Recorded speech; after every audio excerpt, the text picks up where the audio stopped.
यांचा काय प्रॉब्लेम आहे, काय नक्की यांचं उपोषण बसण्याचं काय आपण या महिलांना विचारूया. मावशी, काय कारण आहे नक्की तुम्ही इथं उपोषणाला बसलात पावसाळ्यामध्ये? आम्ही जवळजवळ आम्हाला 1 महिन्याच्या 5 दिवस झालेत. आज आम्हाला 2012मध्ये आमचे घरं तोडलेले आहेत. आमचा असा विषय आहे की आम्हाला 6वं वर्ष चाललं आहे. 2019पासून अजिबात भाडंसुद्धा द्याय नाही बिल्डर. अजिबात आम्हाला घरं पण नाही आहे.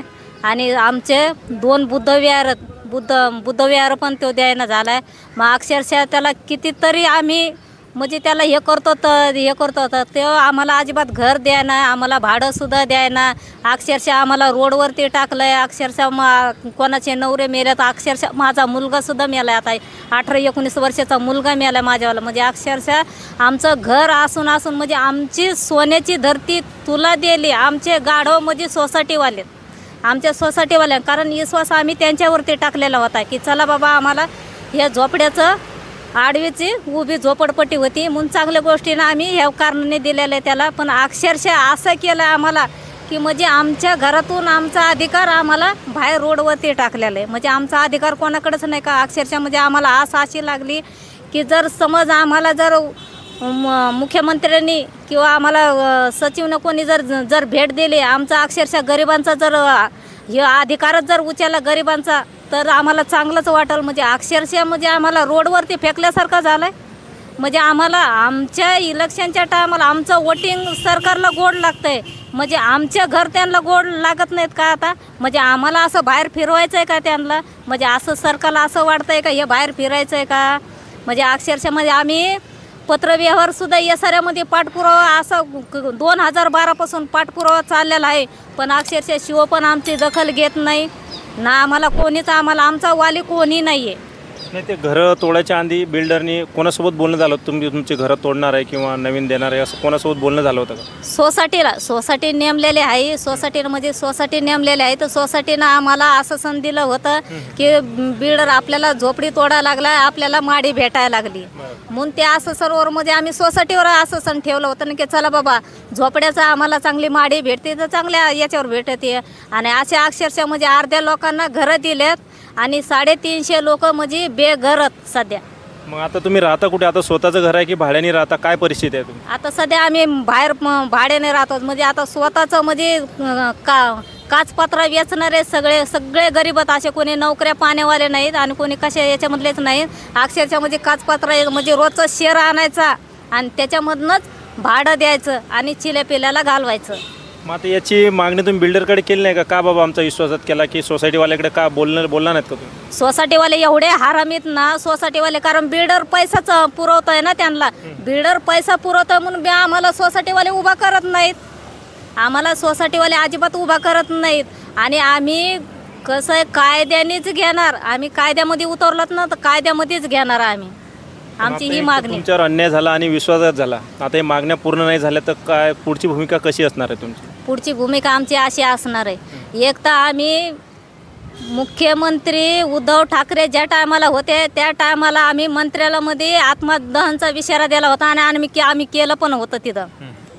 पण त्या टायमाला अक्षरशः म्हणजे त्यांना काय त्यांचं ऑपरेशन झालेलं होतं का काय झालेलं होतं हे काय आम्हाला माहिती नाही. पण त्या टायमाला सुद्धा आमच्यावाली दखल त्याने पण घेतली नाही. त्याच्यामध्ये राजकारण म्हणजे आता हे दुसरे मंत्री आलेले आहेत. मग आता त्या मंत्र्यापर्यंत आता आम्ही त्यांचेच आज धरून बसलेलो आहोत. आम्हाला अक्षरशः असं वाटतंय की एकनाथ शिंदेनी ह्या कळकळीमध्ये ज्या महिला बसलेल्या आहेत आणि त्यांनी खरोखरच आम्हाला जर भेट दिली आणि आम्हाला बिल्डरला धरून आणि जर आम्हाला एसाऱ्यामध्ये जर मिटिंगच जर दिली ना तर आम्हाला पण असं वाटेल की खरोखरच हे मुख्यमंत्री ह्या गरिबांचे मायबाप आहोत. मॅडम, काय सांगाल आता जो विश्वासघात झाला, आता तुम्ही किती वर्ष झाले दिवस झाले माहिती नाही मला, असे तुम्ही आता भाड्याचा रूम आहे स्वतःचा रूम आहे, काय परिस्थिती तुमच्या परिवाराची आणि तुमची? आमची एवढी गंभीर परिस्थिती आहे. एक मुलगा आहे माझा. मी शाहूबाई भास्कर पारदे चेंबूरवरून बोलते. एक मुलगा आहे माझा. त्या मुलाच्या जीवावर कसं होणार? ह्यो भाडं देत नाही. भाड्यासाठी आम्ही तक्रारी केल्या इकडं तिकडं. ते काय भाडं आमचं बरोबर टायमाशीर देत नाही काय नाही. 6 वर्ष झाले आम्हाला भाडं नाही. आणि आता आम्ही कोर्टामध्ये तेच दाखल केली. कोर्टातून आम्हाला भाडं नाही काय नाही. भाड्यासाठी आमचा दे म्हणतो, घर बी देत नाही आणि भाडं देत नाही. आम्ही उपोषणला पहिलं पण बसलो 3 वर्ष. 3 वर्षामध्ये त्यांनी 2-3 महिन्याचं भाडं टाकलं आम्हाला थोडं. त्यांनी अजून जसं करायचं तसंच केलं आहे. तो भाडं आम्हाला टायमाशीर देत नाही. आता आम्ही इथं बसलात, जोपर्यंत आम्हाला भेटत नाही आमचा न्याय तोपर्यंत आम्ही इथून जाणार नाही. तर बघू शकता हे आणि सोसायटी आणि बिल्डरचा हे गरीब लोक आहेत, सामान्य घरातले आहेत आणि कोणावर लगेच विश्वास ठेवतील. त्यांनी विश्वास ठेवला पण त्यांचा विश्वासघात करण्यात आला बिल्डरकडून आणि ते सोसायटीचे काही मेंबर आहेत त्यांच्याकडूनही विश्वासघात करण्यात आला. बघू शकता इथे म्हातारे लोक बसले आहेत, अक्षरशः यांचं वय आहे, घरी राहण्याचं वय आहे, पण इथं यांना न्याय हक्कासाठी इथं यावं लागतं आहे. कारण सरकार पण बोलतं लाडकी बहीण सर्वसामान्याचं सरकार, पण हे असं यांची परिस्थिती बघून वाटत नाही की सर्वसामान्याचं सरकार आहे म्हणून. तर हे बघू शकता आजी पण इथं आता यांनी घरी आराम करण्याची वेळ आहे, कारण यांना चालता पण येत नाही. आता झोपलेले होते, मी उठवलं त्यांना, आता ते इथं बसले आहेत. ते बघू शकता की खूप मोठी बिकट परिस्थिती आहे, कारण राहायला बोलतात ना घर कपडा रोटी मकान, आता तेच जर नसेल तर या लोकांनी जायचं कुठे. आणि सर्वसामान्य घरातले लोक आहेत आणि यांचं एकच म्हणणं आहे, जे आमचा विश्वासघात झाला आम्हाला घरं परत द्या, भले आमची झोपडी होती तर आम्हाला झोपडीच द्या पण द्या. कारण हे 4 ते 5 वर्ष झाले वन भटकत आहेत. कारण जे घर नसेल ना तर सामान्य नागरिकांना खूप मोठ्या समस्या सामना करावा लागतो आणि गरिबाकडं कोण येत नाही. जो कोण पत्रकार पण असतील आणि मीडिया असेल किंवा सरकारचे नेते मंडळी असेल कोणीही येत नाही. आजपर्यंत मॅडम तुम्ही इथं बसलात, कुठला मीडियावाला कुठला नेते मंडळी आले का भेटायला? सगळे आले पण त्याने आमची दखल घेतली नाही. टी व्हीला दिलं नाही, पेपरला दिलं नाही. येऊन सनी आश्वासन देव गेले, आम्ही येतो आम्ही करतो आणि बघतो म्हणून सनी अशी भेट देतो म्हणून सनी, पण आमची दखल घेतली नाही. म्हणून आमचं जर केलं असतं त्याने तर आम्ही इथपर्यंत बसला असतो का. आता 1 महिन्यापासून एवढा पाऊस होता, एवढ्या पावसात बसलो आम्ही. म्हातारी पडली इथं, त्या लोकांना दखल नाही आली त्या म्हातारीची, माहिती आहे का. चक्कर येऊन सनी. तुम्ही आता किती दिवसापासून आहात? आम्हाला तर महिना झाला इथं बसलोत.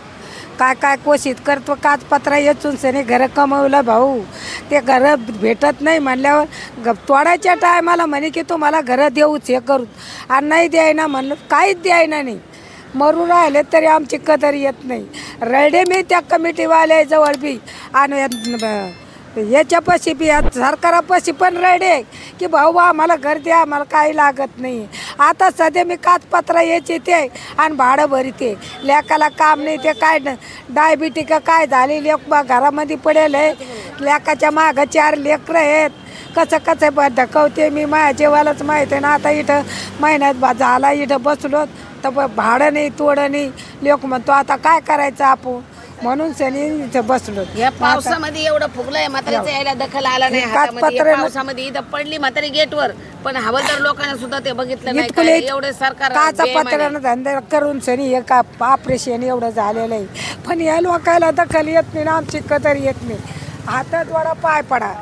तर बघू शकता हे आजी काही खोटी बोलत नाही, कारण पैसे देऊन इथं बसवलेलं नाही त्या आजीला. खरोखर त्यांची परिस्थिती एकटीच घरी कमावणारी आणि काचपत्रा वेचून हे उदरनिर्वाह करणारे लोक आहेत.